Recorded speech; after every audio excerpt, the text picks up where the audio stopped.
Good morning. Welcome to another episode of Carolina Commercial Real Estate Connection. Today we have Tim Winter on with us. Tim, thank you so much for joining us today. Thanks, Tony. Appreciate you having me on.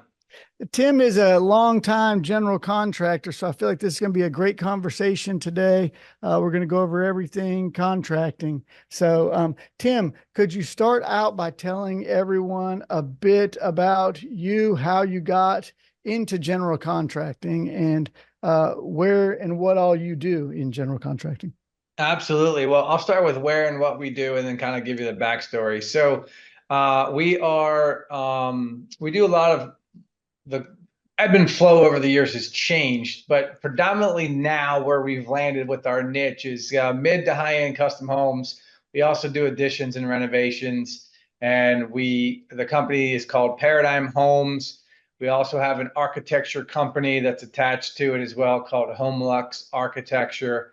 We'll talk a little bit more later on our foundation, I'm sure. But when and why and how did I get into this world? Well, it all started when I was a kid. My dad used to buy houses, fix them up, rent them out, and I was the grunt free labor. Just kind of like, hey, this is what we do. You work, we work. This is how this is going to happen. Just kind of been around it since I was a kid. My grandfather. Both of my grandfathers were just hardworking guys, so they're always had me doing projects and different things. My dad, probably one of the biggest things as I got older and got into it, and actually got wise enough to ask for some money, right, to for some of these projects was my dad bought a commercial building. I was 16, so I was able to drive and I bid out some work for him to go in and just kind of like tear out, basically gut the building. And I learned a lot through that. I learned a lot I underbid my time and just kind of learned what it's like just to kind of get down and dirty in construction. But then from there, I went to school, went to Penn State. I'm from Pittsburgh area originally. And once I got married, we got married going into the end of our senior year, or we got engaged our senior year, got married right after school. And we said, whoever gets a job, that's where we're going to go. So we ended up in Northern Virginia, outside of DC. I went to work for a national home builder here and spent about 7 years with them learning the ropes of ins and outs of construction and new homes and the way that production systems work. And to be honest, it was really the best education I've ever had. The company that I worked for was fantastic. They're still an amazing organization. I got to the point where I've always kind of had that drive to kind of do my own thing, or otherwise I probably would still be there. Great, great organization. But from there, I launched in 2007, Paradigm Homes. And at the time, I had no idea that the world was about to come collapsing down. The mortgage meltdown happened in August of 2007, and then a year later, the stock market. So it was an interesting time. But I was young. I was 27 or 28. Kind of young, dumb, and naive, and didn't know any better. So from there, I started what I thought was a custom home building company. I didn't build my first custom home, I think, until like maybe 3 or 4 years into the endeavor. All right. So how I survived kind of the Great Recession was I got into commercial work. I started doing retail space, restaurants, office buildings, basically anything. If someone wanted to call me to do a doghouse, we would have built a doghouse or a tree house, whatever. At that time, we were just doing whatever we could to kind of keep things progressing. And so we did that for, kind of the combination of residential and commercial for probably about 4 or 5 years. And then we realized that we're much more geared towards the residential side, just because we tried to create a client process. How can we handle our clients? How can we help them have a great experience? So for us, that's really what led us away from the commercial and got us more into the residential. Just as a little bit more, can be a little bit more, design elements and things like that come with the residential versus some of the commercial. And so I say commercial is a little bit colder and residential is a little bit warmer. So it depends on the personality that you have and what you want to deal with. I think both days as a contractor, you're just like, man, I don't know why I chose this profession sometimes. Yeah. uh, That's funny. So Yeah, it's definitely very up and down industry and hard work. It's we have a lot of similarities with how you started. That you started the exact same time I started on my own in 2007. So I love the idea that yeah, when we started out, initially I got in and I was like, man, this is great. It's going to be a booming economy. I'm going to really kill it. And then the world collapses and you're like, what the hell?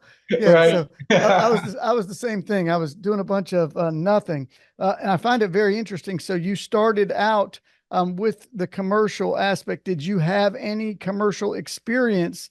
Working for your father and being in the for a large national home builder. You obviously weren't doing a lot of commercial with that. Where did you feel the comfort with doing the commercial? Yeah, so when I first, obviously things shifted. We hit the friends and family circuit of work, right? So some additions and renovations of people that we knew. But one of the first projects, actually, I took on two projects right around the same time. One was a retail cupcake shop that my aunts were opening, and so I was, brought on to manage that. And then my cousins and my uncle were opening a restaurant, and the building was built originally in like 1869.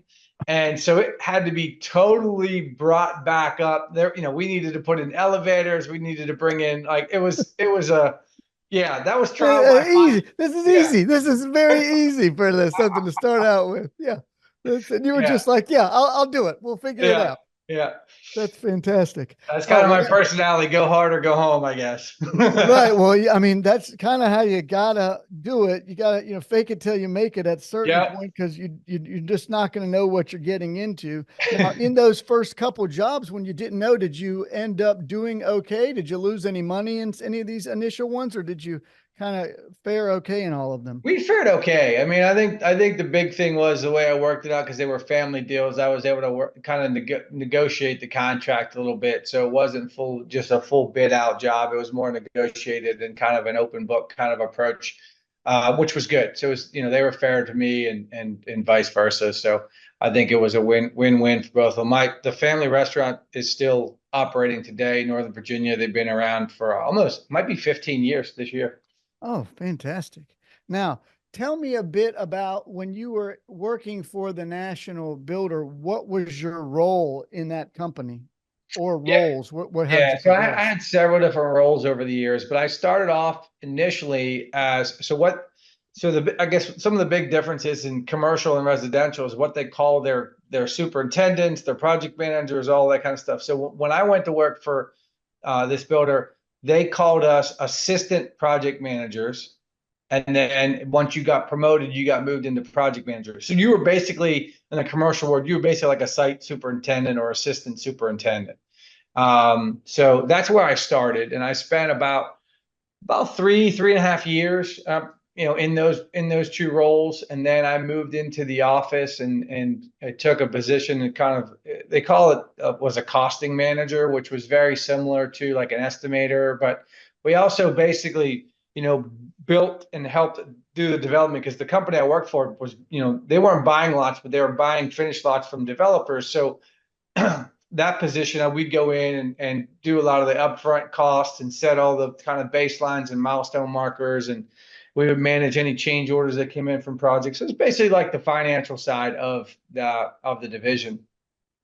And then from there, I went to kind of in that same role. I was doing some general management, maybe not without the title. I had a great division president that I worked for that brought me into a lot of meetings, a lot of things that were way above my pay grade, and I should have been involved with. And to be honest, that was a great learning lesson and experience for me. So I got to do some of those kind of general management things, even though it wasn't in title. But then in 2006 is when things started changing.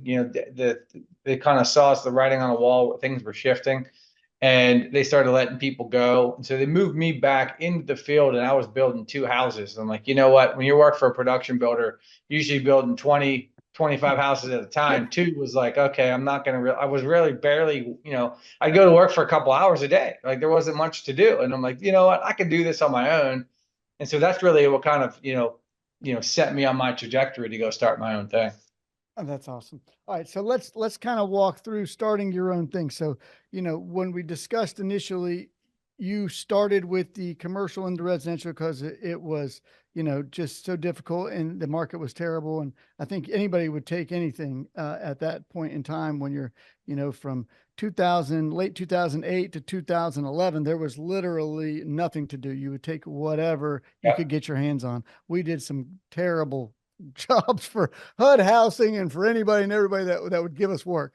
Right. So you got that you were doing the both, and you said that you guys decided to, get away from the commercial and do the residential, and anybody that's doing a vast majority of things in construction, the quicker that you find your strength and then niche down, that's when you can really kind of the rubber hits the road and you can grow as a company. So when you guys niche down, you said it was something with the client process. Could you kind of what are you describing there? What was happening?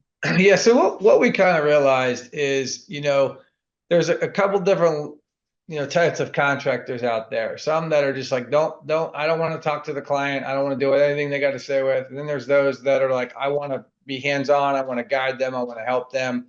And we kind of took that approach. It's like, what can we do to create kind of a unique experience? Because construction's messy, construction's long, construction can become expensive. So what are some things that we can do to put in place to try to help kind of create a smoother process? Now, it's still been, it's construction. It's been a bumpy ride, but, that is our focus. Like, what can we do to create a great customer experience?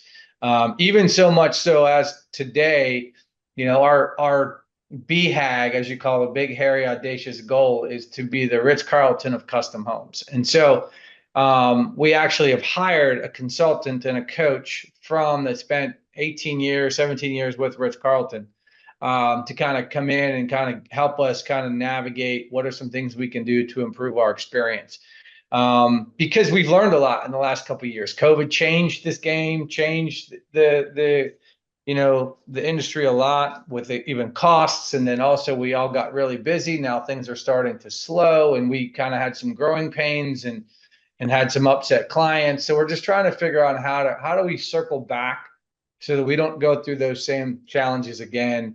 And, we've got the right systems in place to manage a great client experience through, the home building process. So when you're doing that, what are some things that you've come up with? So with your clients guiding them, one thing that you stated, and I'd love to learn a little more about, is you say you've got an in-house architecture firm. That not everyone has that. Yeah. So how early in the process did you guys establish that, and what was the driving reason for putting that together? Yeah. So initially we would outsource architecture. And about 3 years ago, my friend who runs the architecture company that we used to outsource, he was pivoting his business from, from kind of mid to high end custom homes to high end to ultra luxury custom homes. And we just kind of didn't fit that profile, especially because we still do additions and renovations. So him and I talked, and he's like, you might want to consider, maybe bringing someone on for some of these other smaller, projects. We could be there on the ultra high end stuff. But you might want to consider that. So that opened up my eyes to like, you know what? Instead of going to find another firm, what if I just hired an architect and brought it in house, right? I was looking at how much money we were sending outsourced to architecture. And I said, between that, I should be able to afford to bring an architect on in house, control the process. Because that's the other thing is like when you outsource, not everything, but a lot of things, it can, you can't control the time, right? Because they don't directly work for you. But in this case, we can move projects along, we can adjust things. It's just, so that was kind of the driver, kind of two things. One, it was the control. And then two, it was kind of just managing, the cost and creating another a vertical of income stream. Yeah, I love that idea. So we still outsource architecture. It's one thing that I would love to get at some point, but it seems like it would almost be a game changer because, you can really eliminate the competition. So there's certain things that we try and do right now that can eliminate competition, but the earlier you can get the client and get the other people that can come in and swoop and bid it out of the way. When you offer things that other builders don't offer, it's comparing apples and oranges for the client. The Yeah. client can come to you. They know that they're going to get an amazing experience when they're going to get that design where you guys actually, own the design and have fully vested into the design, as opposed to just saying, okay, here's three architects, pick one, we'll work with you with the architects. Completely different experience. So do you charge, is it a premium you charge in doing that, or is that kind of equal out as the same price? How does that look? It's probably a little bit less than what Oh, we were outsourcing. Depends on the project and the size. We try to be competitive, internally. So if somebody does come say, "Hey, what are you charging me for architecture versus me going to third party?" We can say, "Look, we discount our services because you've hired us to do both." And you now have the opportunity to have us control everything versus if we go outsource, you're paying more and we may not, we have less controls. So it's a good selling piece from that. We haven't had too much reservation with it. We claim to be a design build firm, so it helps from that perspective when you got clients looking for it. And the other thing that we found is when you bring in two or three architects and the client picks one, they go through and design it, and then all of a sudden, you've got the builder, the client, and the architect all sitting looking at each other and pissed off that the architect designed something that's over budget and it's the contractor's fault, right? So not that I'm blaming the architects because it goes both ways. right. But that's a big challenge that we've always run into is like the house gets over designed because most architects aren't building houses, so they don't understand some of the costs and implications that come in, especially over the last couple of years with all the crazy cost increase. So yeah, so that's been a big one for us is having everybody at the table. It becomes more of a partnership approach. We've got owner, architect, builder all sitting together from the beginning, and then if there's an interior designer, we'll bring them in at the beginning. So that way it's cohesive, right? That's the beginning part of our process, that beginning part of our client experience. It starts right there as a round table versus an us versus them mentality.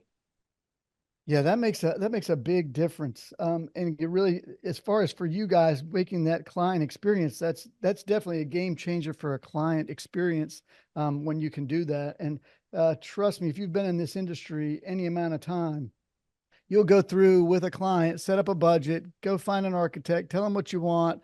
Everybody's on the same page. Then you get the drawings, and you're like, okay, what just happened here? Why, Yeah, why is this thing designed like this? right. This is definitely not in budget for what we were talking about. This is like on a different planet. And Yeah, then, so not only are you looking at the design and having some things that can come up that you're not controlling, huge timeline factors right now when you're going to architects right now. Anybody who's dealing with that, architects you're going to wait 3 weeks, a month and a half sometimes for an architect to even start a drawing.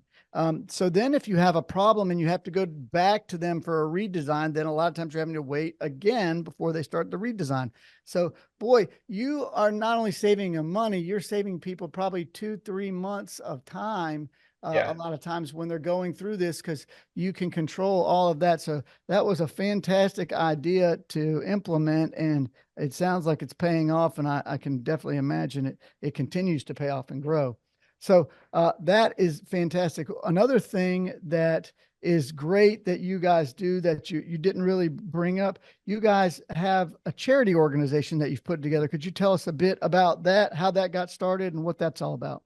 Yeah, absolutely. So the picture that's directly behind me is a picture of the Dominican Republic, and that's where it began. So about 10 years ago, my wife went there on a trip with our church and came back with this vision and passion to build houses. She doesn't know how to build houses, but she says, "You do, so we need to go figure it out." So in true Tim fashion, we figured it out. And so we started the Paradigm Foundation about 10 years ago, and we started in the Dominican Republic, and we've been there since, for 10 years. And then about 5 years ago, we moved into Kenya. So we've been doing projects in Kenya.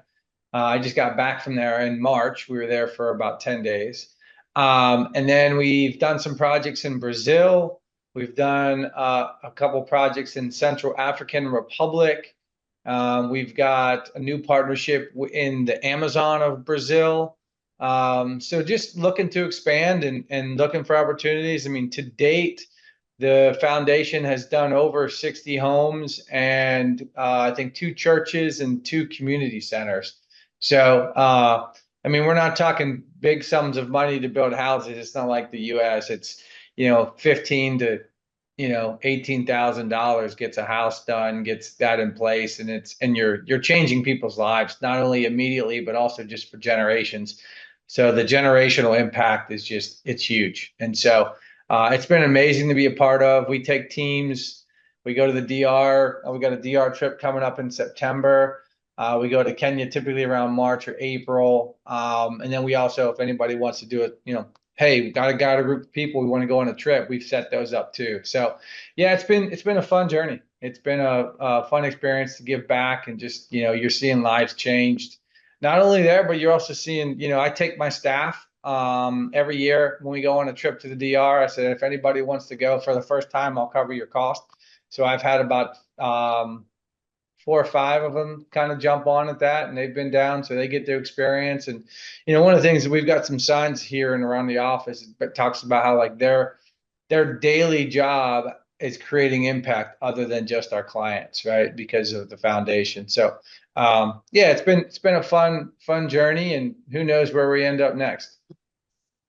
Yeah, that's amazing. So yeah, that, what you just brought up there at the end, you've got signs around the office, and, you want your team to buy in on what's our purpose. Do we have a purpose that we're all standing behind? It's not all about, how much money are you making? Surely you don't have a great team if all your team is worried about how much money they're making. If they have a purpose on what they're doing, and you clearly define that purpose for them, and it makes them feel good about it, they want to grow the team because they know that it's benefiting not only them, it's benefiting others. And yeah, I commend you and your wife for putting that together. That's a game changer. I absolutely love it. I think it's amazing. Not only that, any client that's doing work with you knows that a portion of anything that you're doing is going towards good. So gives them a good feeling when they're choosing and going with your company, that it's not only benefiting you and the people that around you, but you're benefiting others in the world. So that's awesome. Absolutely. I commend you guys for doing that.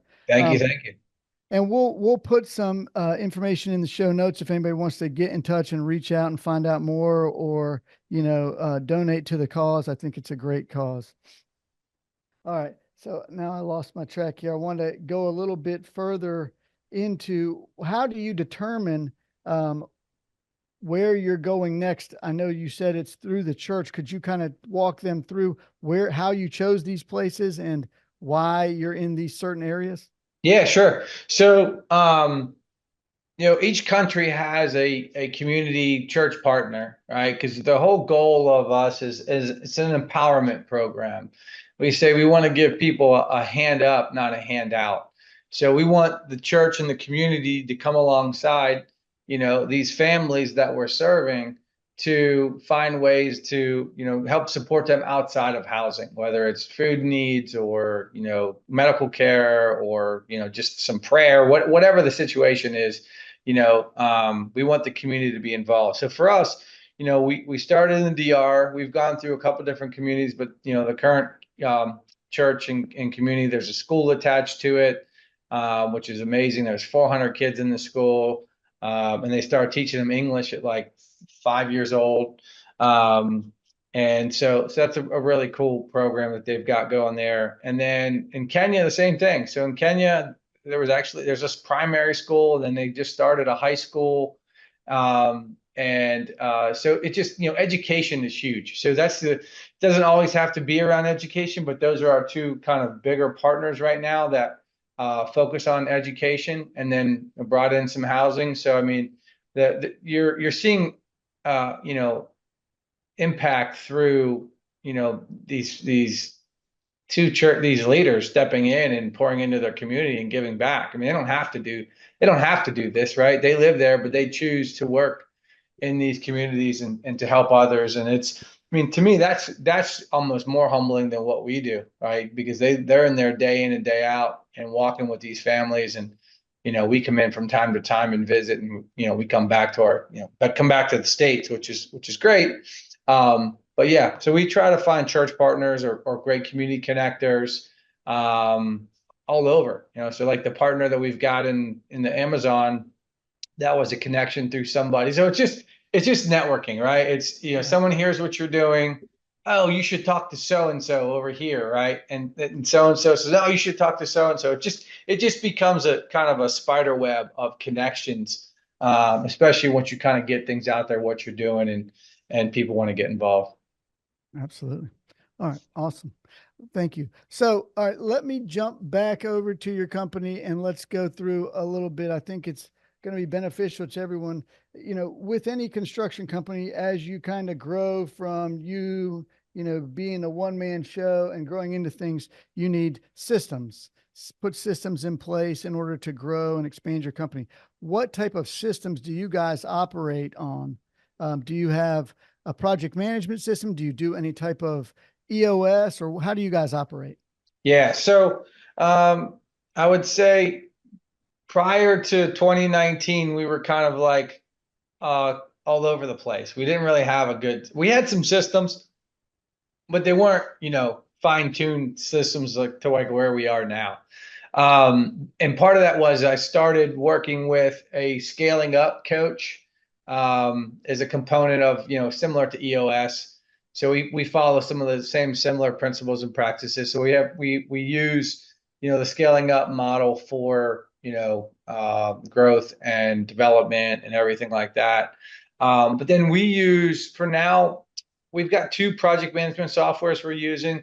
We're using Buildertrend, but we're actually in the process of transitioning over everything to Autodesk. So we're in that transition right now. And then we at the beginning of 2020, we switched to Monday.com. It's our brain trust. It has everything in there. We've built this thing out and we've been building it for the last 4+ years. It holds everything, all project updates, checklists. I mean, it's basically, we created this thing called an autopilot. If I would hand it to somebody, they could go build a house. Now, it may not turn out very nice and it may not be built on time, but if they follow it to the T, you can get it done. Wow, that's fantastic. So Monday.com, which is a great, it's like a project management online software, which is fantastic. So yeah, so you're taking that and running it through, and that's the whole thing as you're growing with a company. If you are trying to grow and scale it, you have to document processes. So just what you said, you have to have it where somebody can just step in. That's how you hire somebody that's inexperienced and can train them. They step in and they have it. It's basically just a checklist that walks them through. As long as they follow the checklist, follow the correct pattern, then it's kind of dummy proofed. Obviously, you have oversight over them, but it gets somebody in, can train them up, and that way they're doing it the way you want them to do it, not how they might have been trained previously or never been As long trained as they previously. follow it, right, and they use Right. it. That's Yeah. part of the challenge as a leader, is getting people to use the tools that we've created. It's there for a reason. Yeah. Do you guys have any type of a scorecard or a weekly check-in to verify these guys are following protocol, or how do you do that? Yeah, so we do a weekly production meeting, 11 o'clock on Tuesdays, and we cover kind of like hot items. And that's when we kind of use that as to how do we connect the office and the field. Sometimes there's a disconnect between selections and orders and things like that. So that's a good time to get everybody on the same page. We also just talk about any challenges that we might be having within subcontractors or vendors or clients or whatever comes out of that. But yeah, we do that every Tuesday. And how do you guys communicate? Do you have a messaging app that you use? Do you communicate through Monday? Do you communicate? I know one thing that we had a challenge was we would have text messages, emails. So we've got everybody communicating through one singular platform now. Do you guys do anything like that? We use Microsoft Teams, and some are better at it than others. It's probably a combination of texts and Microsoft Teams. Our internal team is much better because they're in front of the computer. So Right. they're better at the teams than the field managers. The field team's going to be more text and phone calls. And because I'm a hybrid, I do a little bit of both.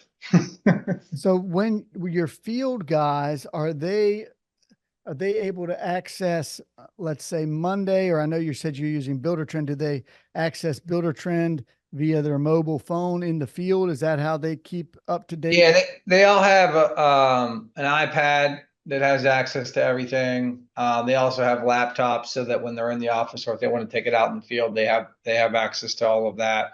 So I mean, we're very tech, driven. So everything that we do, um, is done through some type of process or online tool that we use. And then which is what it's helped us kind of going through COVID because we were already set up to go remote. The only thing that we didn't do a lot of was video conferences on Teams. We did a little bit of it, but other than that, the only thing that we had to pivot during COVID was really our billing system because our billing was all paper at the time, and now it's all digital. Oh, okay. So could you give me an example of one big challenge or issue that, caused you guys to do things the way you've done? Have you run into any big challenges over even from COVID to now that have been like game changers for you? Have you run into any big issues with clients, maybe either not paying, clients running into a problem, clients designing something and then you building it and there being any big problems that could help somebody kind of in the beginning kind of catch themselves from running into that error? That's one of the biggest things contractors run into is these big, massive problems, not small problems. They're normally Yeah. big, massive problems. Yeah. Well, I'm dealing with a big, massive problem right now. I got a client that hasn't paid us, and we're in the mix of a lawsuit. So, Mm. and what's crazy is in 17 years, I've never not had a client pay us, and then in the last year, I've had three, maybe Oh, even four. And so that's probably the biggest challenge that I've faced because it impacts cash flow, it impacts everything else, it impacts, especially when you're dealing with legal stuff, right? It just takes away from your day to day. It's just, you got an 800-pound gorilla on your back everywhere you go. How to avoid that, I think making sure that the clients show you some kind of funds up front so you can confirm that they have it or put something into a contingency escrow account so that if they go over budget, which is usually what happens, right? It's we've got the budget, we work with the bank pays us, but then all the overages, the change orders or unforeseen conditions, those are the things that kind of creep in that so one of the things out of that too is we actually started forcing our clients to carry a 10% contingency, 10 to 15% contingency, and we need to see the funds. The other project was a little bit different. It was more multifamily, and that was we were working with a developer, so that's a little bit different. So I don't know how I would structure that differently. I think it's just par for the course. I'm sure there's so many horror stories of contractors. I'm not the first. I won't be the last to go through a situation like this. oh yeah. Well, I mean, there is, you're constantly finding new things that can create problems. We are going through one where we had a sub that we paid a large amount of money. I signed, we signed the progressive lien waivers with him. He didn't pay the supplier a hundred and something odd thousand. We paid him though. He signed the lien waivers, but it doesn't matter. We still now, he didn't pay them. He paid, he's saying he paid them, but they, I guess, put the money towards other jobs that he owed on. So now I Yeah. have to repay them. Oh, So, it doesn't make any difference. You as the contractor, anybody getting into contracting, you're, the last line of defense. Everybody's going to go after you. You're the yeah. one so you have to always be prepared. You have to have money set aside for these things. Like he's saying a contingency. Yes, that's great if you can get a client to have a contingency, but more times than not, it's going to find a way. And it always comes back to, it seems like the contractor, the Yeah. big bad contractor. So, Yeah. you know, We take the blame for a lot. we do take the blame for a lot, but that's what that's why contractors, a lot of them don't make it. You have to be prepared for these contingency. You also have to put money in these projects to make sure you cover for, do you have something for if the job goes way beyond timeline and you're responsible? If you're not doing a cost plus contract, you've got just a guaranteed maximum price contract or something, and the time frame goes over. Do you have something in there that's going to allow for you to be paid for all this extra time or not? Otherwise, it's on your own dime, and all of a Right. sudden, a job that you did nothing wrong, you make no money. So, when you doing contracts, Tim, do you guys typically do cost plus, or do you do a guaranteed maximum price contract, or how do you guys do it? We kind of use a hybrid, right? Because the sticks and bricks and the components of construction, we get bids and price, and we're able to kind of like, lock most of that in. And then, but like our allowances, like on our finishes, our flooring and countertops and cabinets and things like that, we'll plug in an allowance number, right? 100,000 for cabinets, right? Right. And then what we do from there is we just do a small markup just to kind of cover a little bit of overhead and our taxes on top of that. Mhm. We're not gouging if they go over, but no, we try to be pretty fair from that perspective. So it's kind of a hybrid. Yeah, that's also what makes it difficult when you're bidding a job. So when you're bidding a job, typically, like you say, everybody's going to come in relatively close on the sticks and bricks. And how you differentiate yourself as a contractor is if somebody comes in way lower, they're coming in way lower by just not giving someone an adequate allowance on Right. those items, and battling that with a homeowner.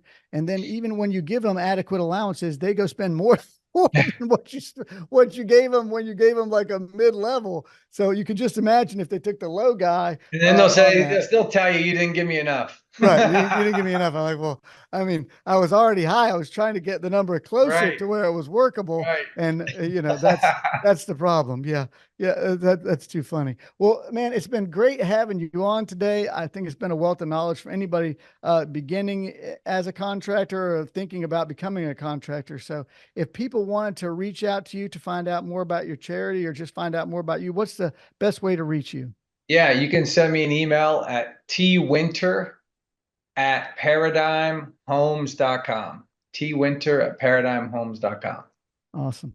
Tim, thank you so much for being on and thanks for what you're doing out there. We sincerely appreciate you taking the time to sit and chat with us today and help out those aspiring contractors. Sir, have a great day, sir. You too. Appreciate you. Thank you. Thank you.